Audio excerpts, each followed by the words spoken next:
ने। शाही कबीर ने स्क्रिप्ट लिखी है और कुंचा को बोबन लीड रोल में है। ये कॉम्बिनेशन हमें बहुत उम्मीदें देता है, पर मैं इस मूवी की कमर्शियल सक्सेस की बात नहीं कर रहा, बल्कि एक शानदार सिनेमैटिक एक्सपीरियंस की। ये एक ऐसा कॉम्बिनेशन है जिसे हम बहुत अच्छी तरह से जानते हैं और जिस पर हमें पूरा भरोसा है। यही वो पहली वजह है जिसने मुझे फर्स्ट डे फर्स्ट शो का वो पागलपन देखने के लिए उकसाया। किरण दास द्वारा डायरेक्टेड ये लेटेस्ट मूवी, इस मूवी का म्यूजिक मुजीब मजीद ने दिया है और अर्जुन सेतु इसके डीओपी है। अगर मूवी के बारे में बहुत कम शब्दों में कहूं तो परफॉर्मेंस वाइज ये एक जबरदस्त काम है। मेरा मतलब है कि इसमें बहुत ही कमाल की परफॉर्मेंसेस हैं। फिर एक पुलिसमैन की वो मानसिक स्थिति, जब वो अलग अलग केसेस से गुजरता है तो एक पुलिसमैन को जो स्ट्रेस होता है वो पर्सपेक्टिव। और फिर फैमिली की बात करें तो एक ऐसा इंसान जो अपने काम और करियर को लेकर बहुत पैशनेट है, लेकिन साथ ही एक ऐसा पार्टनर जो चाहता है कि उनकी फैमिली लाइफ शांति से चले। जब ये दोनों मिलते हैं तो फैमिली लाइफ की वो कुछ बातें, ये सब तो ठीक है, लेकिन मूवी खत्म होने के बाद जब आप बाहर आते हैं, खासकर जब शाही कबीर की स्क्रिप्ट पर ऐसी मूवी आती है और ट्रेलर देखकर हमें जो हॉरर एलिमेंट की उम्मीद थी, साथ ही एक थ्रिलर और इन्वेस्टिगेशन, जो कहानी इसमें होगी वो दोनों चीजें हमें गहराई से फील होनी चाहिए ना, पर वो दोनों ही उतनी जबरदस्त फील नहीं हुई है। या फिर यूं कहें कि हमने ऐसा बहुत कुछ देख लिया है, देख देखकर हम इसके इतने आदी हो गए हैं कि जैसे हमने इसे रट लिया हो। वैसी ही एक केस इन्वेस्टिगेशन और कहानी इसमें थी। कुल मिलाकर मूवी के बाद चाकोचंद समेत कई एक्टर्स की शानदार परफॉर्मेंसेस देखने को मिली, पर उसके अलावा ये मूवी मुझ पर कोई गहरा असर नहीं छोड़ती। पागलपन हमेशा की तरह पॉजिटिव सीन से स्टार्ट करना हो तो मैं उन परफॉर्मर्स को मौका दूंगा जो सबकी तारीफ करते हैं, ताकि वो सबकी जी भर के तारीफ कर सकें। तो पॉजिटिव नंबर 1, मतलब इसमें स्क्रिप्ट राइटर शाही कबीर डायरेक्टर के तौर पर एक दो शॉट्स में नजर आते हैं। उनकी परफॉर्मेंस को छोड़कर जहां ऐसा लगता है कि वो थोड़े कैमरा कॉन्शियस हैं, उस अंदाज को अगर हम साइड में रख दें, सबकी परफॉर्मेंस, मतलब मेरा मतलब बुराई करना नहीं है, वो डायरेक्टर हैं तो बस कट बोलना, एक्शन बोलना, एक्टर से हाथ मिलना, बस यही सब है। तो मैंने बस मजाक में कह दिया, उसे छोड़कर बाकी सब, मतलब एक सिंगल डायलॉग बोलने वाले एक्टर्स भी, पुलिस स्टेशन के एक सिविल पुलिस ऑफिसर तक, जिन्हें हमने पहले शाही कबीर की फिल्मों में देखा है, उनके अलावा भी हर एक इंसान ने, उन सब ने एक्सप्रेशंस और इमोशंस को बहुत अच्छी तरह कैरी किया है। ये शानदार परफॉर्मेंस इस फिल्म का बड़ा हाईलाइट है। चाकोचंद की तो हमें अगले कुछ दिनों तक तारीफ करनी पड़ेगी।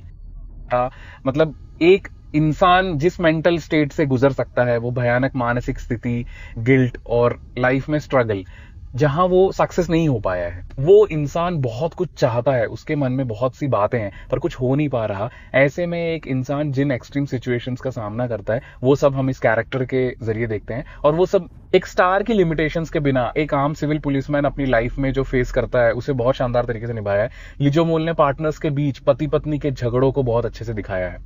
कुछ झगड़े तो बस दूसरे इंसान को थकाने के लिए होते हैं, और कुछ तब होते हैं जब बात हाथ से निकल जाती है। यहां हम जिस पार्टनर को देख रहे हैं वो वैसी नहीं है जो दूसरे को नीचा दिखाए, उसे प्यार है, वो चाहती है कि सब ठीक हो, पर कभी कभी जैसा कि कहते हैं बात हाथ से निकल जाती है।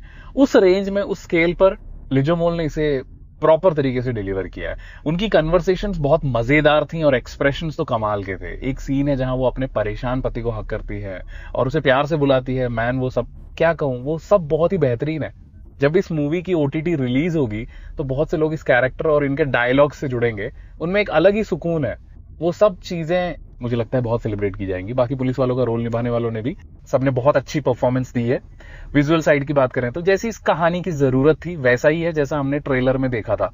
इसमें जो आत्मा, सुपर पावर और सुपर नेचुरल चीजें आती हैं, वहां वीएफएक्स का इस्तेमाल हुआ है, वो ठीक है, इतना काफी है, क्योंकि ये कोई ऐसी मंत्र तंत्र वाली फिल्म नहीं है जहां भूत प्रेतों को बुलाया जाता है। ये किसी के मन के वहम है और उन वहमों को वहम की तरह ही दिखाने में राइटर ने कोई जल्दबाजी नहीं की है। कैरेक्टर्स इसे अलग अलग तरह से समझ सकते हैं, पर राइटर के मन में एक क्लियर आइडिया है जो वो हमारे सामने पेश भी करता है, और हमें भी ऑप्शन है। हम इसे इस तरह देख सकते हैं कि ये उसकी एक गलतफहमी है जिसे दवाइयों से ठीक किया जा सकता है, या फिर अगर आप इसमें यकीन करना चाहें तो हमारे यहाँ पुराने डीजीपी और जजेस भी जब आत्माओं की कहानियां सुनाते हैं तो यहाँ एक बड़ा तबका है जो उन पर यकीन करता है, तो आपके पास इसे किसी भी तरह से कंसीव करने की पूरी लिबर्टी है। लेकिन ये फिल्म भूत प्रेतों को दिखाकर डराने वाले उस लेवल तक नहीं जाती। इसके विजुअल साइड में भी मुझे ऐसा नहीं लगा कि कोई बहुत बड़ा तामझाम है। म्यूजिक अच्छा था, मतलब वो जरूरी फील देने के लिए इसमें एक चेजिंग फील है, यानी एक केस के पीछे की जा रही इन्वेस्टिगेशन। जब सब उसे पीछे खींच रहे होते हैं तब भी वो आगे बढ़ता रहता है। इसमें वैसा एक चेजिंग नेचर है। इन सब चीजों को हम तक सही तरह से पहुंचाने में इसके म्यूजिक डिपार्टमेंट ने एक बड़ा रोल प्ले किया है। एक और बात, ये कोई बहुत बड़ी पॉजिटिव बात तो नहीं है, फिर भी अक्सर ऐसी फिल्में देख देकर हम खुद को बहुत बड़ा इन्वेस्टिगेशन ऑफिसर समझने लगते हैं ना, जैसे किसी की डेड बॉडी की पोजीशन देखकर ये अंदाजा लगाना कि ये मर्डर है या सुसाइड। और गंभीर सिनेमा अनुपम ने कुछ गैर वैज्ञानिक बातों को एक दो संवादों में संबोधित किया गया है। विशेष रूप से कोटायम नजीर के संवादों में कुछ गलतफहमियों को स्पष्ट किया गया है। अब अगर नेगेटिव साइड की बात करें तो इसमें दो फैक्टर्स हैं, एक आम पुलिस वाले की जिंदगी की कहानी और जो फैमिली वाली बात है, उसके अलावा इसमें दो और चीजों को एक्स्ट्रा स्पेस दी गई है, जिसमें से एक हॉरर एलिमेंट है।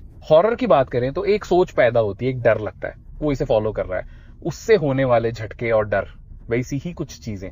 पर क्या वो वाकई इतने गजब तरीके से काम कर पाया? मुझे तो ऐसा फील नहीं हुआ।